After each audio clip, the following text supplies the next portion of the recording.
Assalamualaikum warahmatullahi wabarakatuh. Jumpa lagi dengan Miss Deka. Kali ini Miss Deka akan menyampaikan materi tentang daur hidup makhluk hidup. Adakah teman-teman di sini yang udah mengerti itu apa daur hidup? Ya, kalau masih belum paham, yuk kita belajar pada hari ini ya.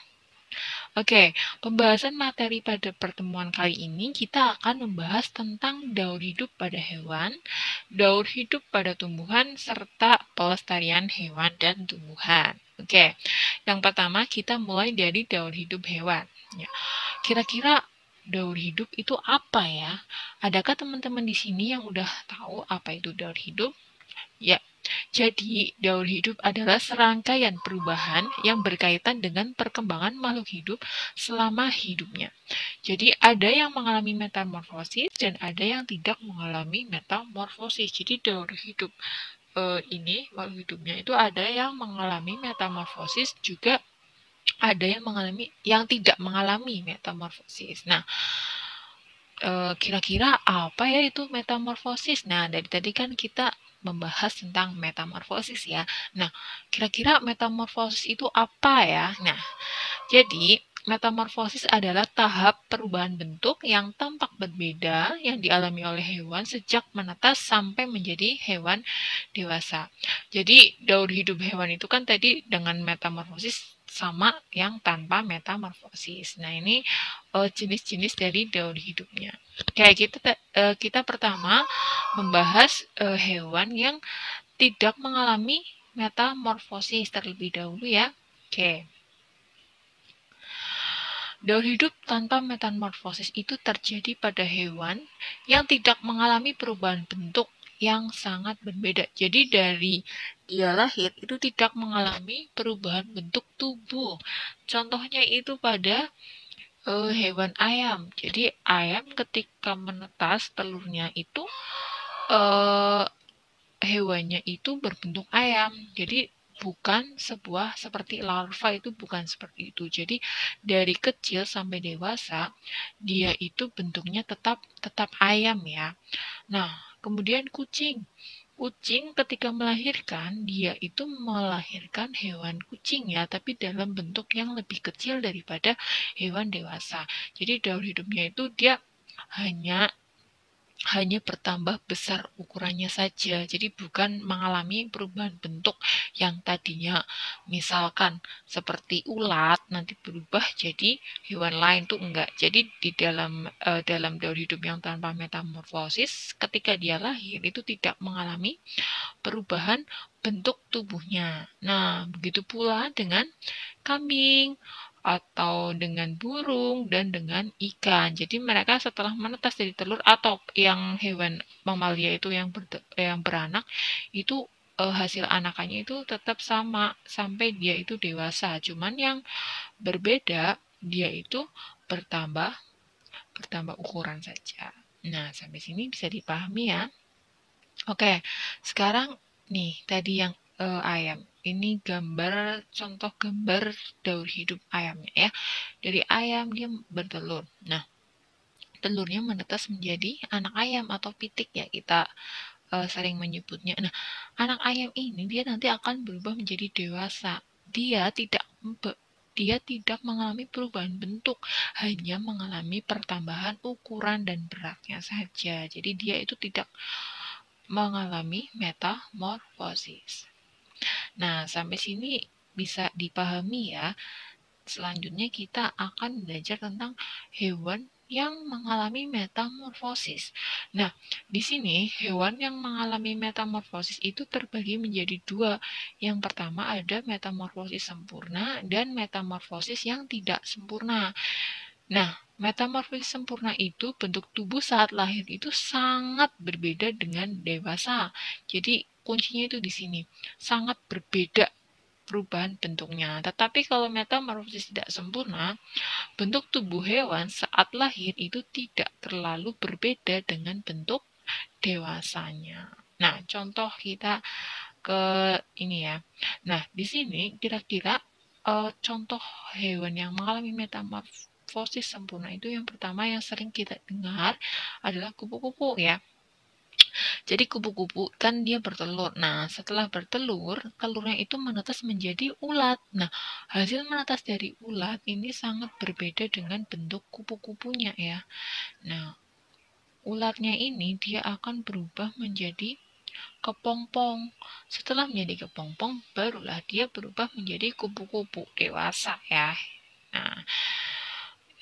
Nah, kupu-kupu ini kan sangat berbeda ya dengan ulat bentuknya. Dia tidak mengalami pertambahan ukuran ulatnya atau bertambah berat, tetapi dia berubah bentuknya menjadi bentuk kupu-kupu. Nah, ini dia dinamakan metamorfosis sempurna. Berbedanya sangat jauh.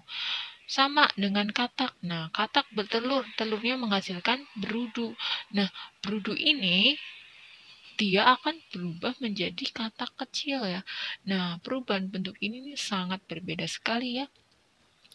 Berudu kan bentuknya seperti ikan ya, yang ada di air. Nah, ketika dia semakin dewasa, dia mengalami perubahan bentuk menjadi katak, sehingga nanti semakin lama kataknya akan menjadi katak dewasa. Nah, contoh yang ketiga itu adalah nyamuk ya. Jadi, nyamuk ini juga mengalami metamorfosis sempurna. Kenapa dikatakan metamorfosis sempurna? Karena ini nyamuknya bertelur. Setelah bertelur, dia itu menetas menghasilkan larva ya. Nah, larva ini kan berbeda sekali dengan dewasa. Ini nyamuknya dan ini larvanya. Dia bentuknya sangat berbeda. Setelah menetas menjadi larva, kemudian dia itu berubah menjadi pupa. Baru nanti pupanya berubah menjadi imago. Imago ini namanya nyamuk ya, kata lain induk nyamuk dewasa, seperti itu. Sampai sini kira-kira bisa dipahami tidak? Kalau masih belum paham, nanti komen di kolom komentar ya. Nah, sekarang ke contoh metamorfosis yang tidak sempurna. Nah, di sini itu ada capung, ada kecoa, dan ada jangkrik. Di sini mereka itu hewan yang daur hidupnya itu metamorfosisnya itu tidak sempurna.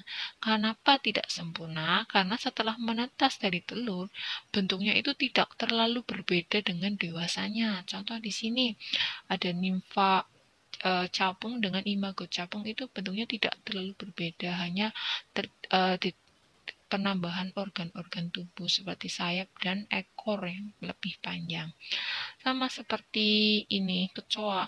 Nah, kecoa juga iya. Setelah menetas dari telur, dia akan berubah menjadi nimfa. Nah, nimfanya ini dia tidak berbeda jauh dengan imago. Nah, sama juga dengan hewan jangkrik. Setelah bertelur jadi nimfa. Nah, nimfanya ini dia itu tidak terlalu berbeda dengan jangkrik dewasanya. Jadi, mengapa mereka dikatakan metamorfosis yang tidak sempurna? Masih ada kemiripan, tidak berbeda jauh rentangnya, seperti itu. Nah, sekarang kita akan belajar tentang daur hidup tumbuhan ya. Tumbuhan juga mengalami daur hidup. Nah, tumbuhan ini daur hidupnya dari apa? Dari bunga. Tumbuhan dewasa, dia pasti akan berbunga. Bunga ini akan menghasilkan biji atau buahnya. Nah, bijinya ini nanti kalau misalkan diberi faktor-faktor, dia akan bertumbuh menjadi kecambah. Dia akan berkecambah setelah proses imbibisi ya. Kemudian tumbuh akar, terus menjadi tumbuhan kecil atau anakan dari tumbuhan, nanti lama-lama dia akan menjadi tumbuhan dewasa. Nah, kalau daur hidup tumbuhan itu hanya seperti ini, kayak proses perkecambahan saja. Tidak ada istilah metamorfosisnya ya. Nah, tadi kan kita sudah belajar tentang daur hidup hewan, daur hidup tumbuhan. Jadi antara tumbuhan sama hewan dia pasti akan terjadi proses siklus hidupnya. Nah, di sini alangkah lebih baiknya kita untuk melestarikan hewan dan tumbuhan tersebut. Cara melestarikan hewan sama tumbuhan yang langka itu dapat dilakukan secara in situ. In situ itu dilakukan di habitat asli dari hewan maupun tumbuhannya. Contohnya itu cagar alam. Nah, pelestarian juga dapat dilakukan secara ex situ. Ex situ itu dilakukan di luar habitat asli dari hewan dan tumbuhan tersebut. Contohnya itu pada tempat penangkaran. Terus yang kedua, kita harus mengembangbiakan hewan dan tumbuhan tersebut. Jadi kita itu harus menjaga, misalnya di rumah punya kucing atau punya ayam atau punya hewan yang lain, maka kita perlu mengembangbiakan hewan sama tumbuhan tersebut. Nah, yang ketiga, menetapkan undang-undang perlindungan hewan dan tumbuhan. Kalau untuk menetapkan undang-undang pasti diatur oleh pemerintah ya, seperti itu. Kalau kita itu hanya bisa membantu dalam melestarikan hewan dan tumbuhannya.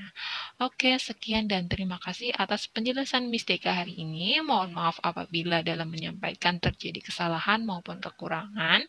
Semoga ilmu ini bermanfaat untuk kita semua. Sampai jumpa lagi di video selanjutnya. Wassalamualaikum warahmatullahi wabarakatuh.